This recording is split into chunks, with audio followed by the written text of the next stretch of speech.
There is a room in the Vatican that no one dares name. It is not a metaphor or a legend whispered in the night. It is a physical space, a malignant tumor that exists at the heart of the Catholic Church. People talk about the greatness of the Vatican and Michelangelo's domes, the wealth of its priceless art collections, and the holiness of St. Peter's throne. But that is only a fragile shell of gold and marble. Beneath that shell, in the cold, dark basements, lies another history. A history not written in the Bible, where popes, supposed representatives of God on earth, burned virgins alive in pagan rituals, poured untraceable poison into the sacramental wine to eliminate their enemies, and sacrificed their own daughters as political commodities. Their crimes are not recorded in official documents, not preached from pulpits. But they do not disappear. They still exist, smoldering and rotting, right at the foot of the altar where you, a believer, may kneel in prayer every Sunday morning. The sound of a solitary footstep echoed down a stone corridor, like the last throes of a dying faith. It was Father Raphael de Luca, a brilliant scholar from Florence, a man whose faith was built on the beauty of Renaissance art and the strict logic of theology. But now all those foundations were shaking to their core. In his hand, the oil lamp swayed, casting dancing shadows on the walls. The cold here was not the cold of winter. It was the cold of stone and time, a cold that emanated from secrets buried too long, seeping into the marrow of his bones, making his hand that held the lamp tremble uncontrollably. He swept the light across a dark, hardened stain on the wall, a blotch almost black. Someone had told him it was just red wine spilled during the moving of the offering boxes centuries ago. But the air here did not smell of wine. It smelled of damp stone, of rotting paper, and something else, a faint metallic smell, the smell of old, forgotten blood. Raphael no longer knew whether he was seeking God in these catacombs or willingly entering the mouth of a giant beast that had been asleep for 500 years. To understand Raphael's journey, you have to understand the structure of the world beneath the Vatican. The first 3 levels are the secret archives, an orderly labyrinth of knowledge and power where authorized scholars can study the censored history of the Church. The 4th level, the Archivio della Purgazione, the archives of the purification, is locked forever. It is said to contain the original records of the Inquisition, confessions written in blood, and burning sentences that even the modern Church dares not face. The 5th and 6th levels have no maps. They are a network of early Christian catacombs, a world of collapsed passageways, martyred bones, and the silence of pure faith. But the 7th level, the cubiculum prohibitum, the forbidden chamber, has never existed on paper. It is a myth, a legend that Raphael believes to be true. His search begins with the mysterious death of his mentor, Cardinal Alighieri, a historian obsessed with gaps in the chronicles of the Borgia dynasty. Raphael, while sorting through his mentor's remains, finds the key. Not a physical key, but a code hidden in the footnotes of an ancient manuscript. After many sleepless nights, he solves it. The Latin phrase is both a warning and a challenge. Cointrat hic, videbit veritatem, et perdet fidem. Whoever enters here sees the truth and loses his faith. The code led him to a newly built brick wall behind a giant statue of St. Peter. A deliberate cover-up. Someone in modern times knew of this place and wanted it forgotten forever. With the help of an old doorman who owed his master a favor, Raphael breached the wall in the middle of the night. Behind it, a black basalt door appeared, cold and silent. The 15th century Spanish iron lock broke with a dry crack. The door hissed mournfully and slowly opened, releasing a stream of stagnant, dead air. Raphael stepped inside. The space was surprisingly small, but the pressure it exerted was immense. The walls were polished black marble, reflecting his lamplight in hundreds of will-o'-the-wisp lights. The ceiling was a fresco of Lucrezia Borgia in the pose of a pagan goddess, her beautiful blue eyes bloodshot. In the center of the room, an inverted granite altar stood, and around it, 13 ebony chests like a council of shadows. Hesitantly, he approached and opened a few. Inside were records of corruption, dirty land deals, the mundane sins of a decadent dynasty. They were disgusting, but not enough to explain the legend. Then he saw the chest in the center. It was different. On the lid, a line was deeply engraved and drawn in ink that had turned dark brown, the ink of dry blood. Acta Borgiana, Sins of the Pontiff. His hand trembled as he touched the lid. An unusual chill ran through his glove, up his arm. He opened it. Inside was not gold or silver or jewels. It contained carefully sealed scrolls of parchment. He carefully unrolled the first scroll. It was not a contract or an edict. It was a list, a long list of names, of cardinals, of nobles. Next to each name was a date, and a single word repeated over and over: Canterella. In that moment, Raphael understood. This was more than a room of sinful secrets. This was a library of evil. These boxes were not just records of crimes. They were manuals, recipes, detailed chronicles of how one family had turned the Holy See into their own private hell. And it all started with one man, one father, one pope, Rodrigo Borgia. The parchments in Raphael's hands were no longer dead documents. They were a time machine, a portal that took his mind back 5 centuries to one of the most sordid and fateful events in the history of the Church.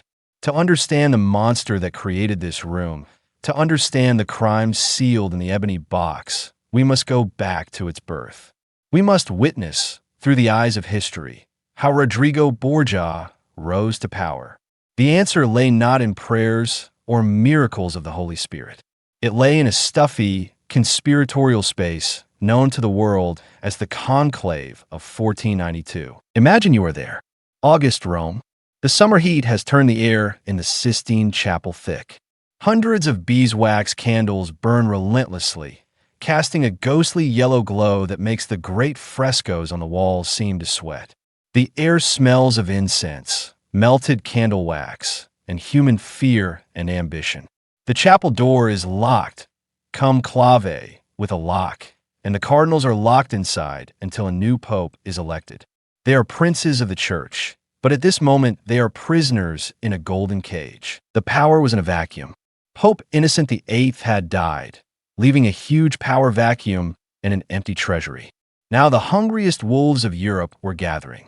There was Giuliano della Rovere, a bitter enemy of the Borgias, a man of fiery temper and ambition. There was Ascanio Sforza, a representative of the brutal Sforza family of Milan, who saw the Holy See as a prize. There was even a young cardinal from the Medici family of Florence who would become Pope Leo X. They were politicians, noblemen in red robes, and faith was just one of the many tools they wielded. Amidst that pack of wolves, Rodrigo Borgia, at 61, appeared suspiciously calm. He had the patience of a spider who had spun his web for 35 years in the Curia. He was in no hurry. He let his rivals, Della Rovere and Sforza, tear at each other, exposing their weaknesses and desperation. Meanwhile, Borgia's trusted men, his servants, worked tirelessly in the shadows. They did not carry Bibles.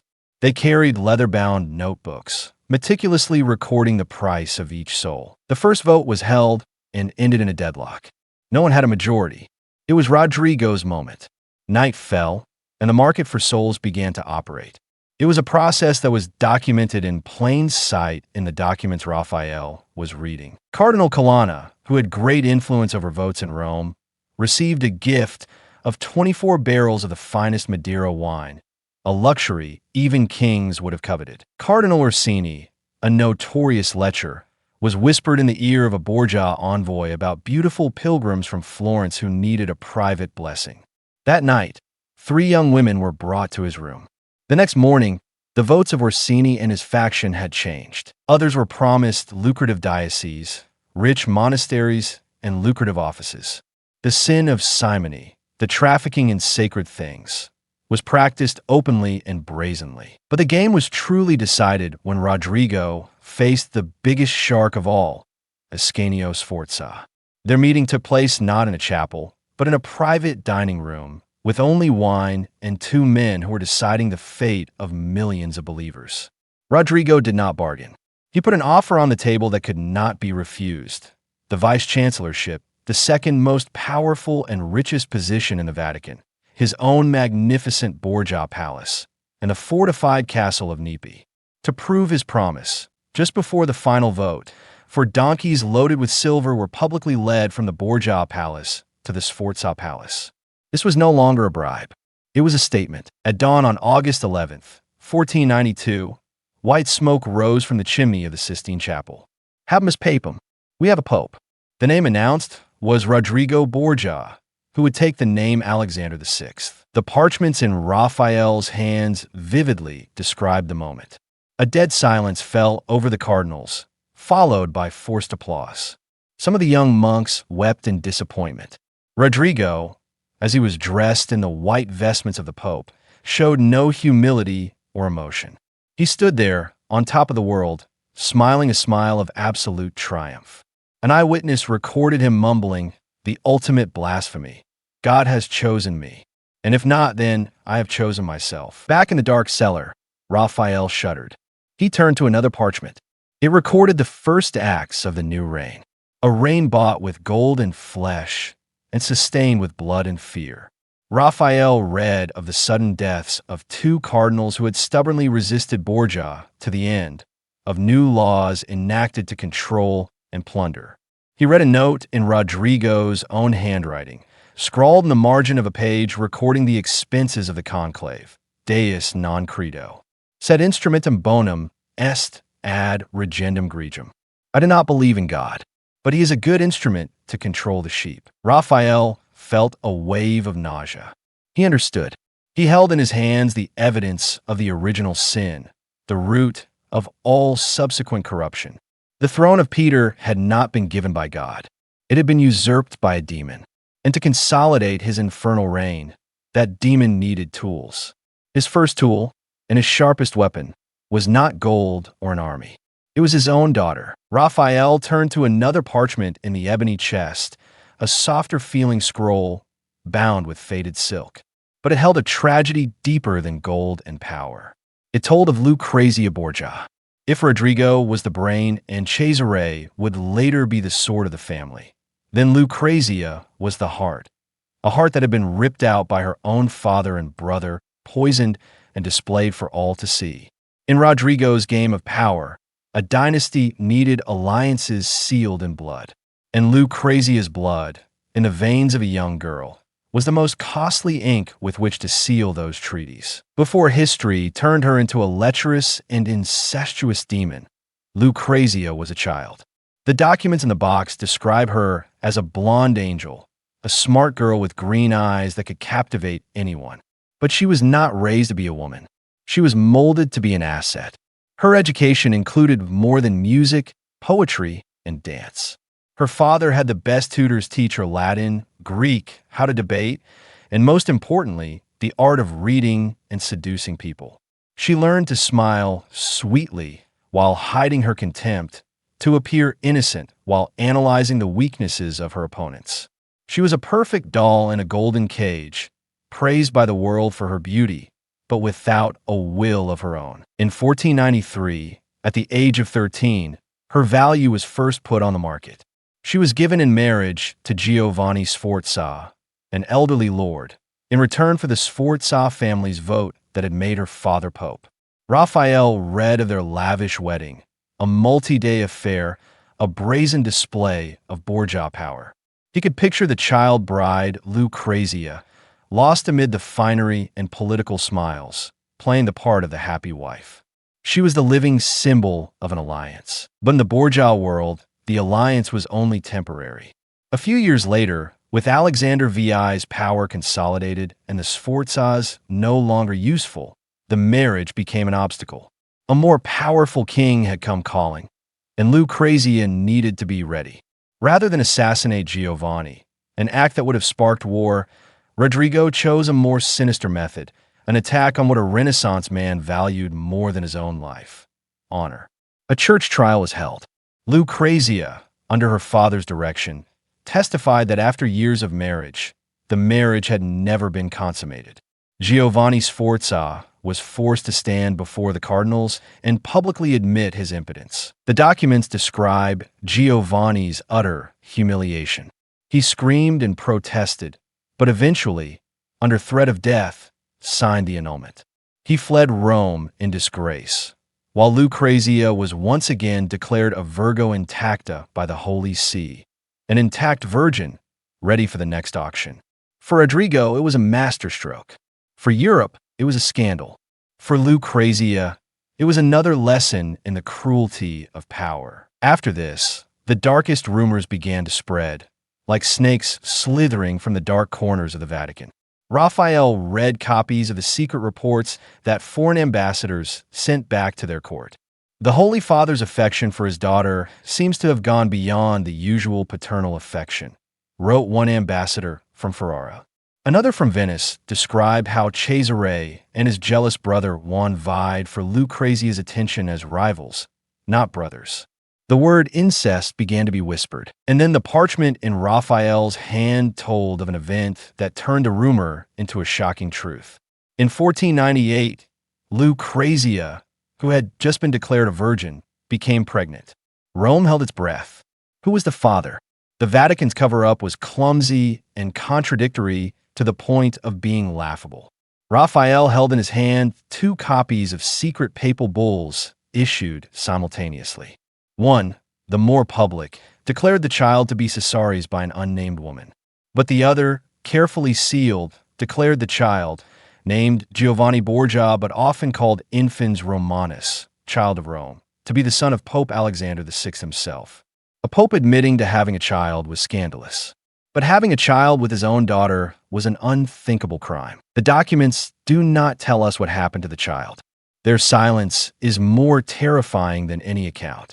There are only notes in the margins, whispers of a baby born with a deformity, a crooked head and white eyes, of a secret baptism at night, and an unmarked grave dug beneath the stone floor of a remote chapel. After this incident, something in Lucrezia died forever. Her innocence, if there had been one, was gone. She married a second time, to Alfonso of Aragon, Duke of Bisceglie. Historians believe this was the only true love of her life. For the first time, Lucrezia experienced happiness and longed for a normal life. But happiness was a luxury the Borgias could not afford. A new political alliance with France required Lucrezia to be widowed again. Cesare, her pathologically jealous brother, intervened. Alfonso was ambushed and stabbed to death on the steps of St. Peter's Basilica. Although seriously injured, he gradually recovered thanks to Lucrezia's attentive care. Cesare lost patience.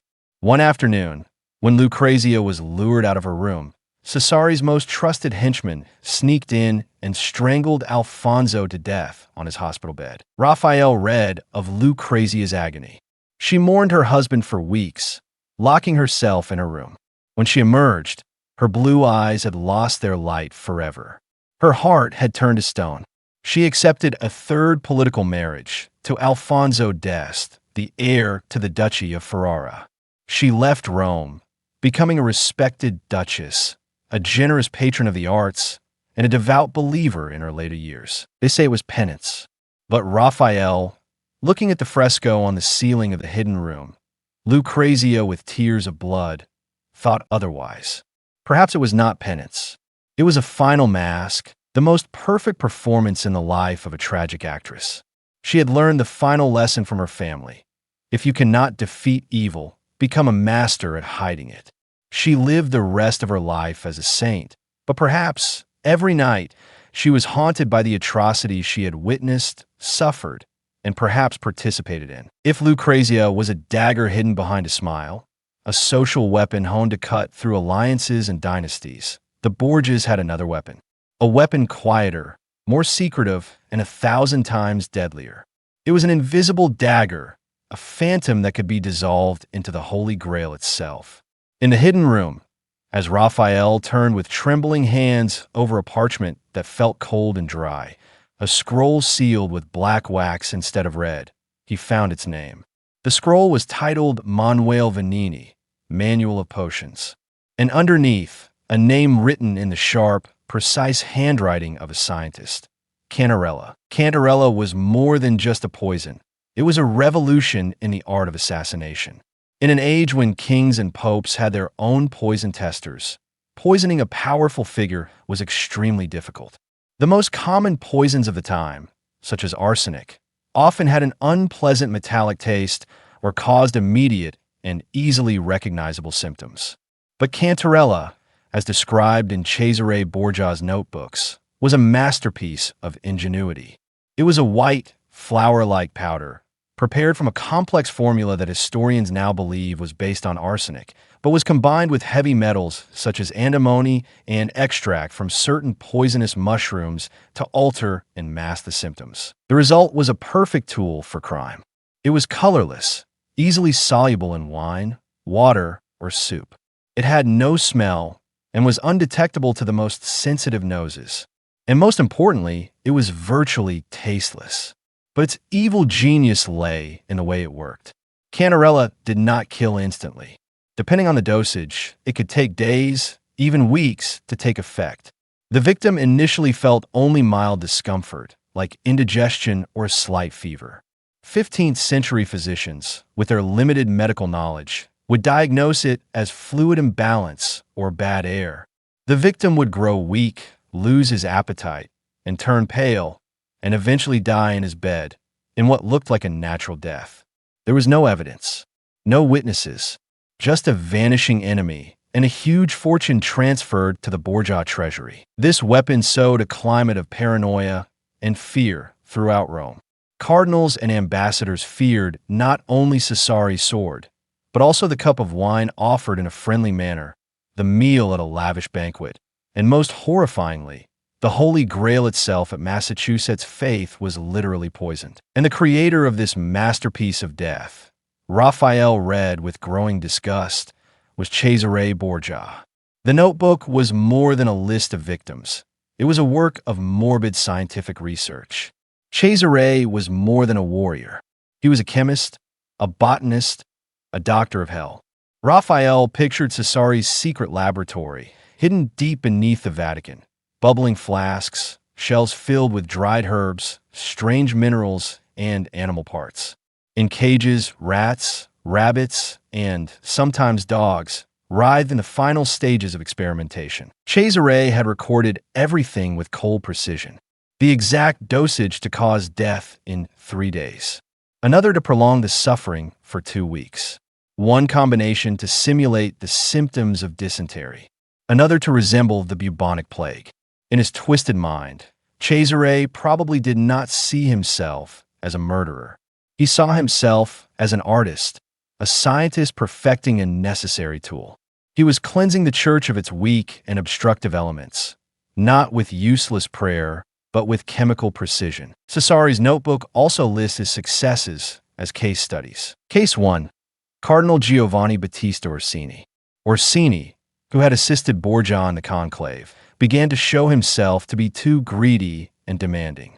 He was invited to a private dinner party with Pope Alexander. During the party, the Pope himself poured him a glass of special wine from his cellar, a great honor.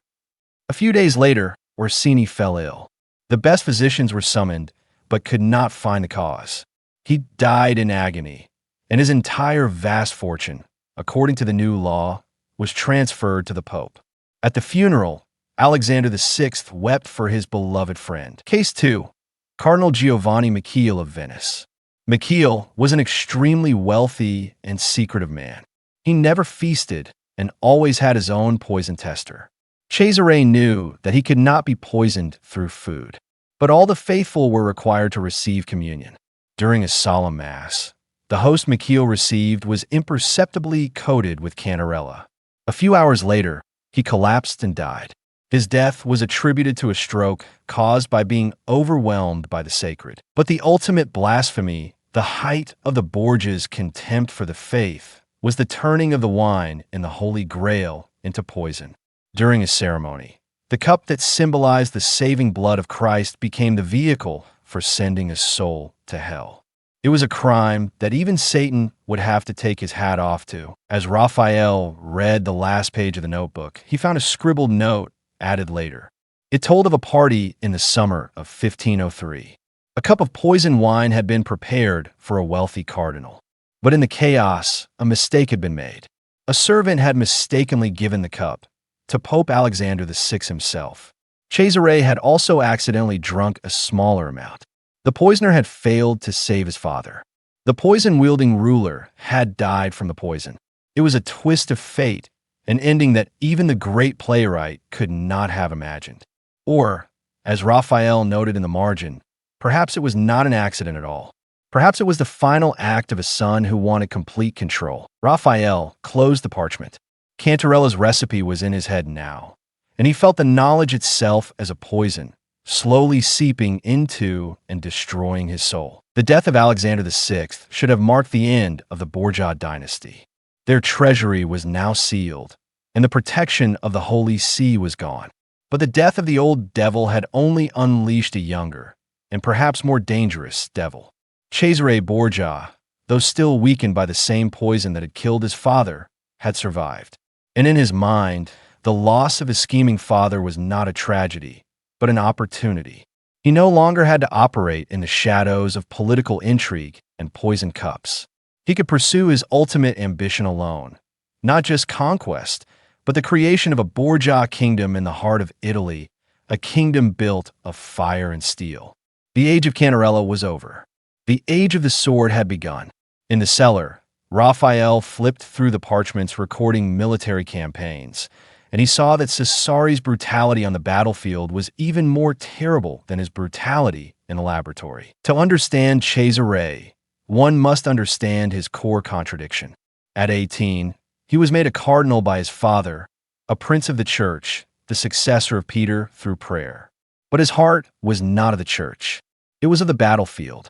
He was an eagle forced to live in a gilded cage. He had the appearance of an angel, handsome, charismatic, with a sharp intellect. But behind those dark eyes was a coldness that unsettled all who met him.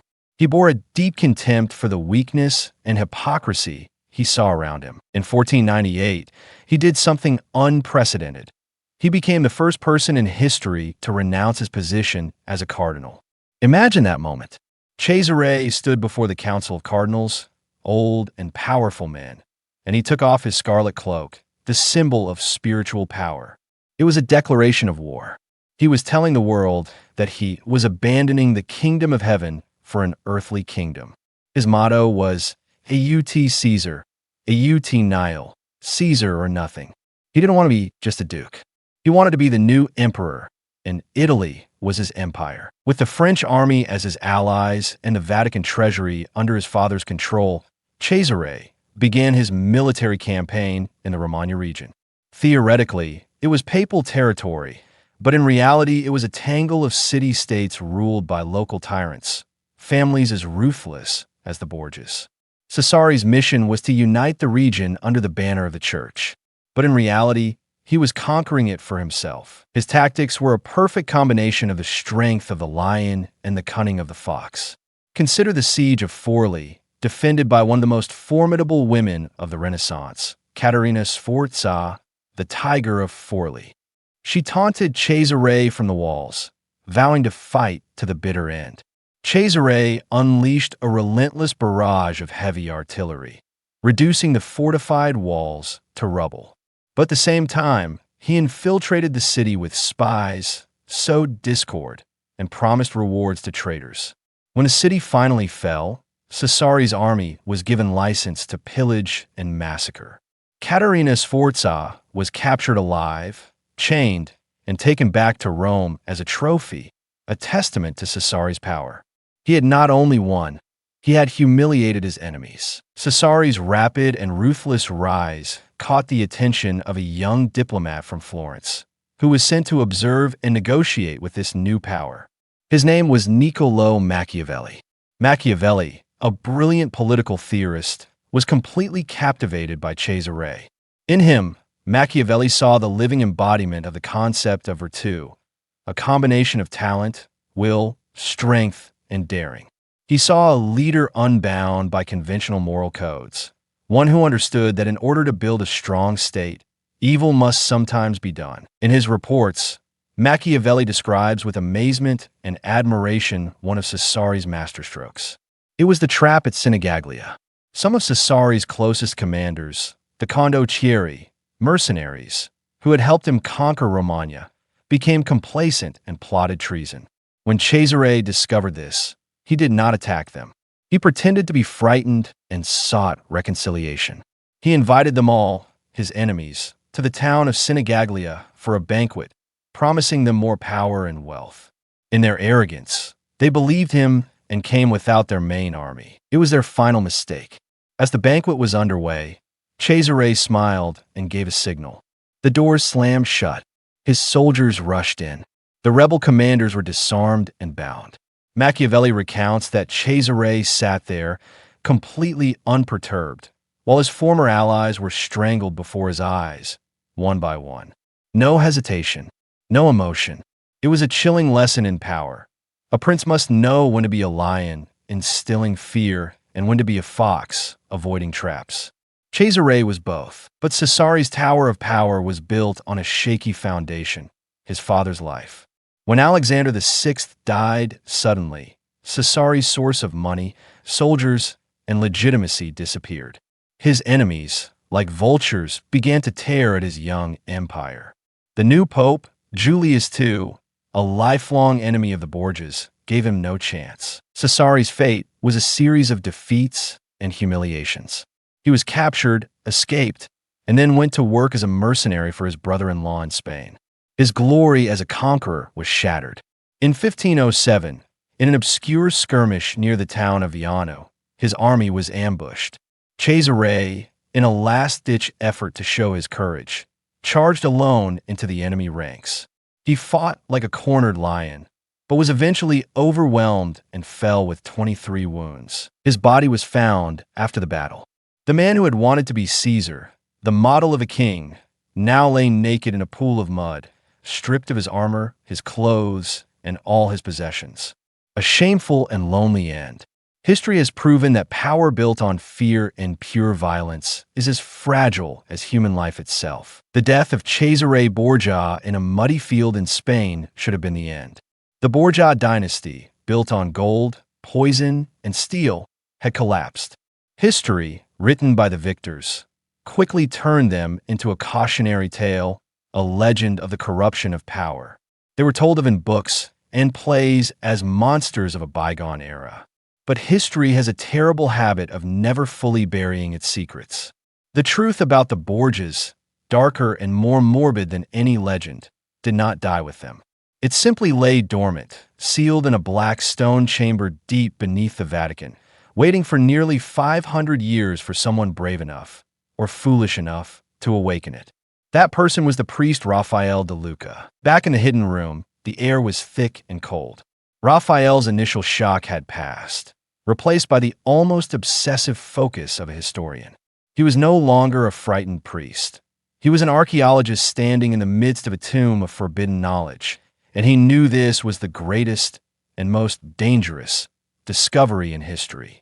Using his smartphone, a 21st century device, he carefully photographed each page of the 15th century parchment. The phone's flash lit up the darkness, a stark contrast between modern technology and ancient evil.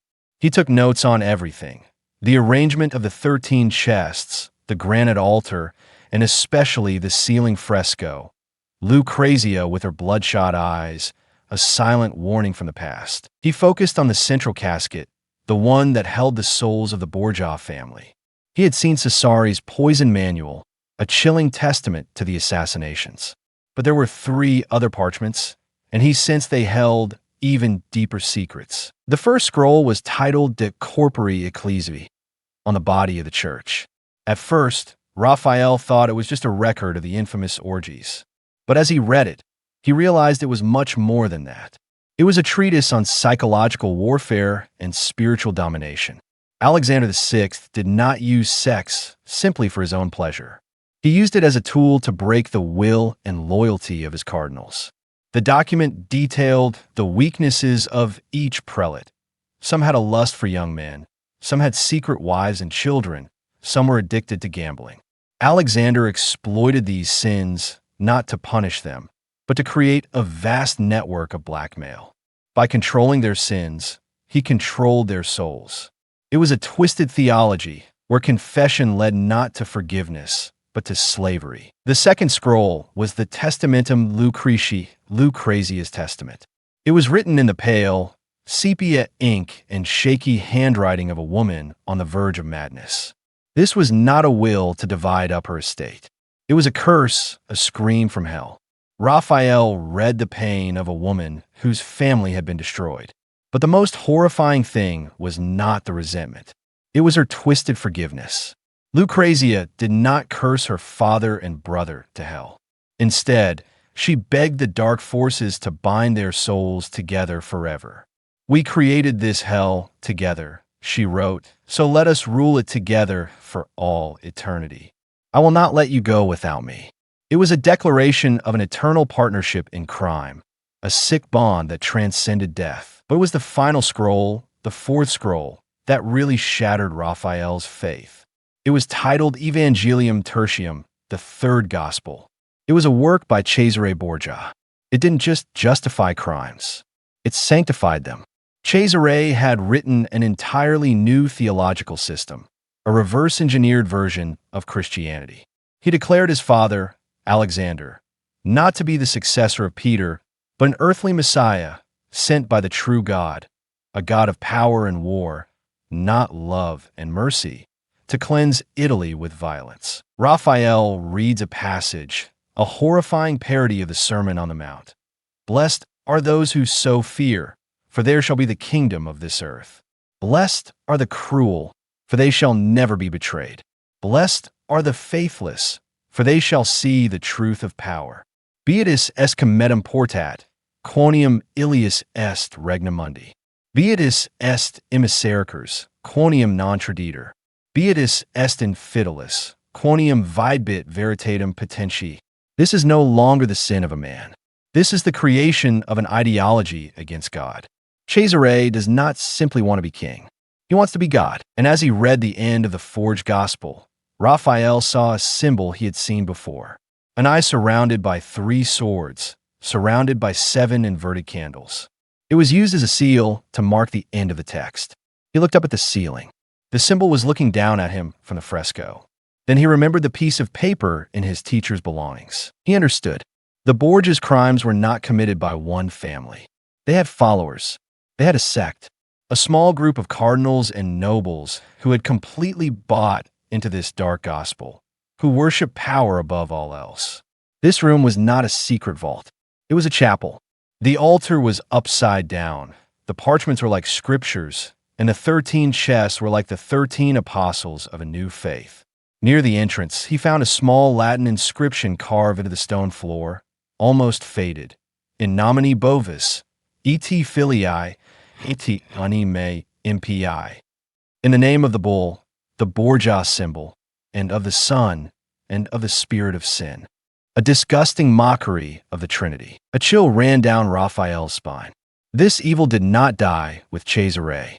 It was an ideology, a spiritual virus.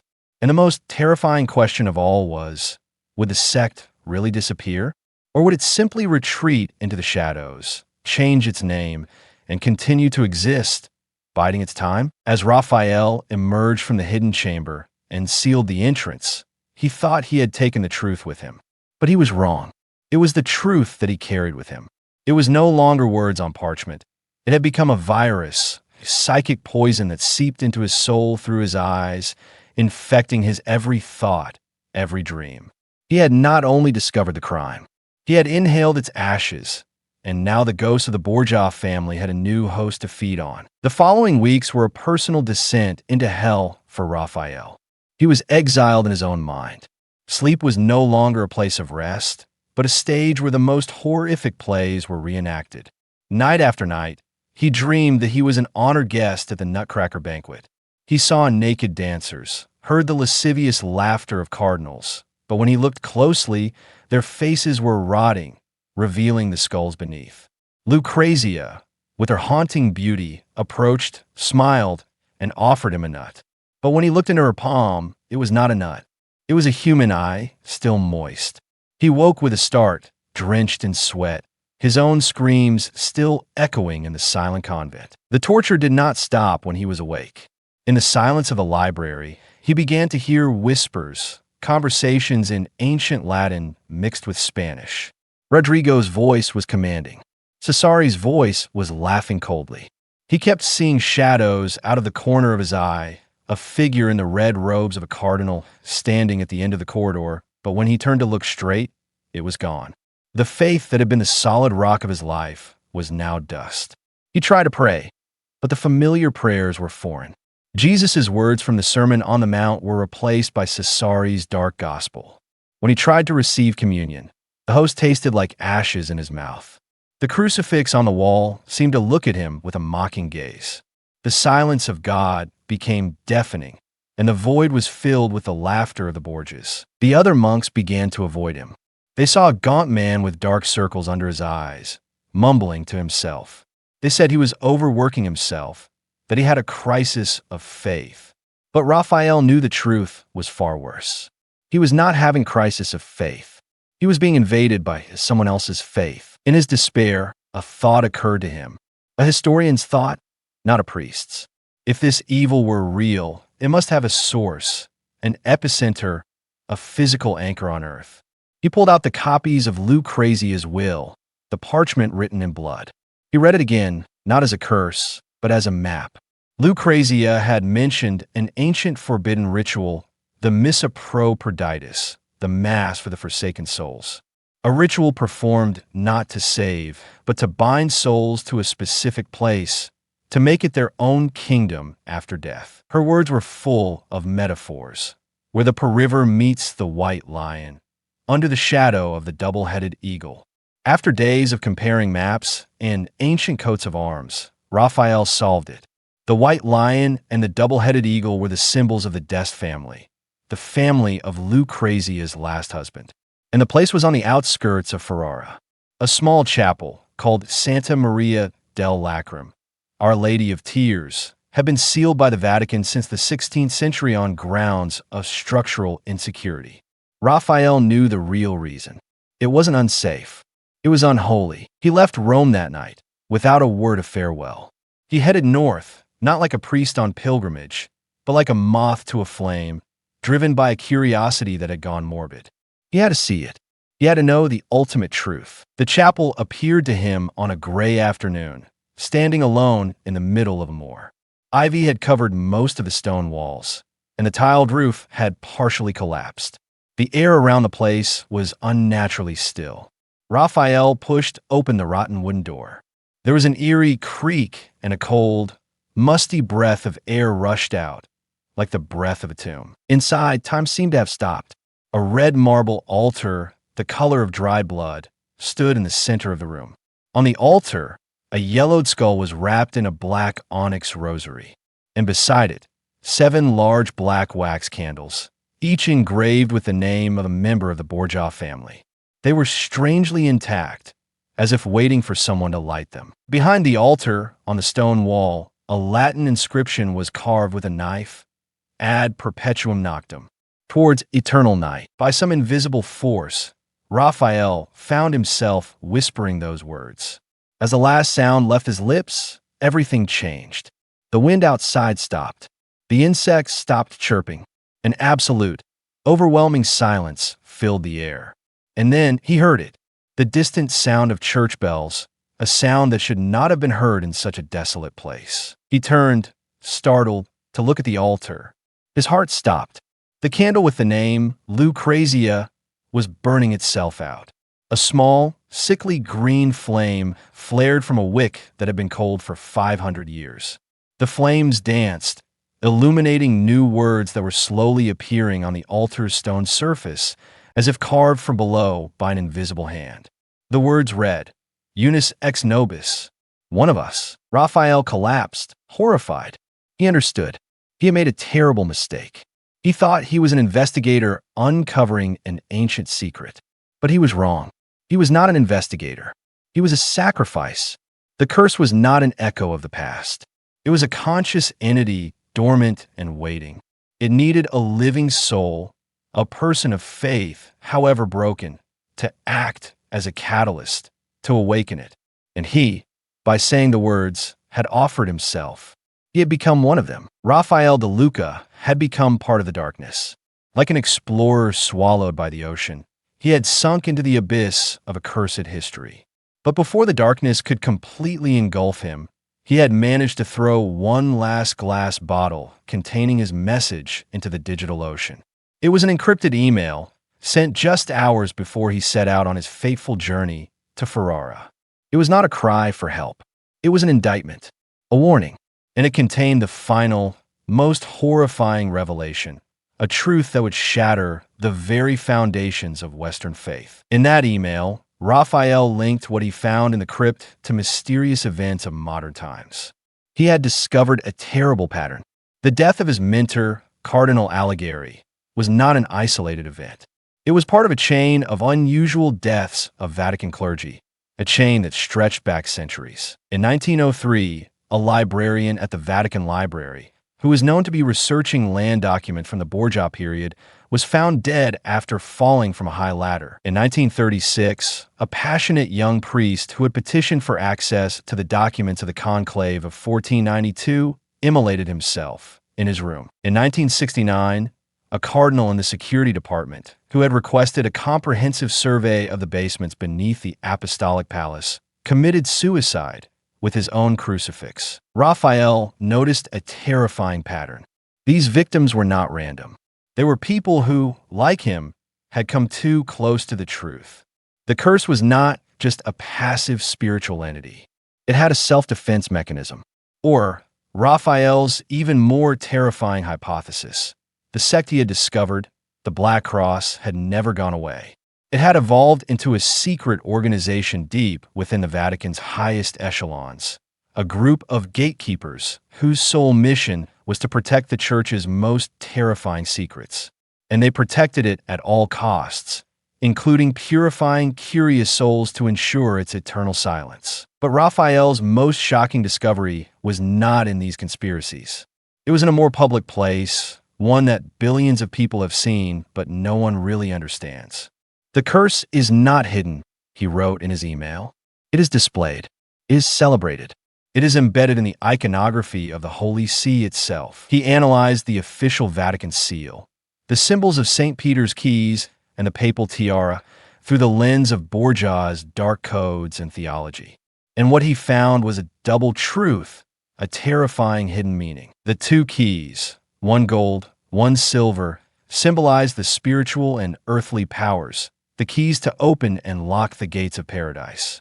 But Raphael, using a Renaissance optical technique, showed that the negative space between the two keys forms an unmistakable image, the raised head of a snake, its mouth open as if about to seize the handle of the key.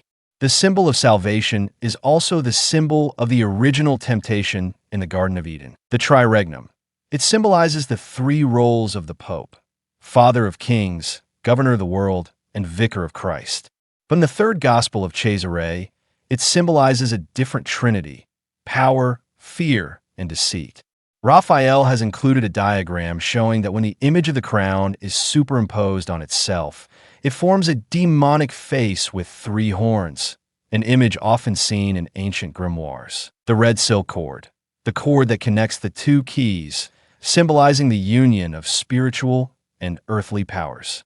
But Raphael discovered that, in the original 16th century design, the knots on the cord were not random.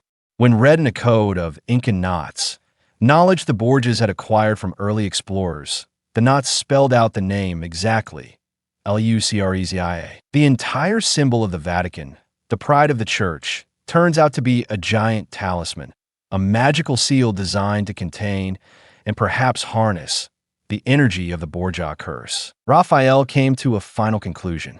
After Alexander VI died, the cardinals who succeeded him, led by members of the original Black Cross, were faced with a dilemma. The Borgia curse had eaten too deeply into the foundations of the Holy See to be eradicated. So they did the only thing they could. They contained it. They built a spiritual prison around it, and made their most powerful symbol the door and lock of that prison. The Black Cross did not die. They became the jailers, a secret lineage passed down from generation to generation within the Vatican, with the sacred and terrible task of keeping the Borgia demon at bay. The mysterious deaths were not sacrifices for the curse, but acts of cleansing by the jailers, eliminating anyone who found the keys to the prison. They were defenders of the church by committing crimes that even the Borgias would have admired. Now think back. You stand in St. Peter's Square, looking up at the balcony where the Pope blesses. You see the keys and crown everywhere. You believe that there is light, hope, and ultimate truth. But now you know, beneath your feet is a chamber filled with blood. Above you is a throne built on a curse. And the symbol you worship is nothing more than the most intricately designed lock in the history of mankind. If the Pope had been a murderer, if the altar had been a place to ward off evil spirits, if the symbol of faith had actually been a seal of hell, so where is the line between faith and crime? And if there's a real God, when did he leave the Vatican? The story of the Borgias is not a story of failure of faith. It is a story of human failure. A reminder that even the most sacred institutions are run by flawed individuals, with all their ambitions, fears, and weaknesses. We tell these dark stories not to destroy, but to understand. To acknowledge that darkness exists, even in the most holy places. Because in the end, perhaps light only truly matters when we dare to look straight into the darkness.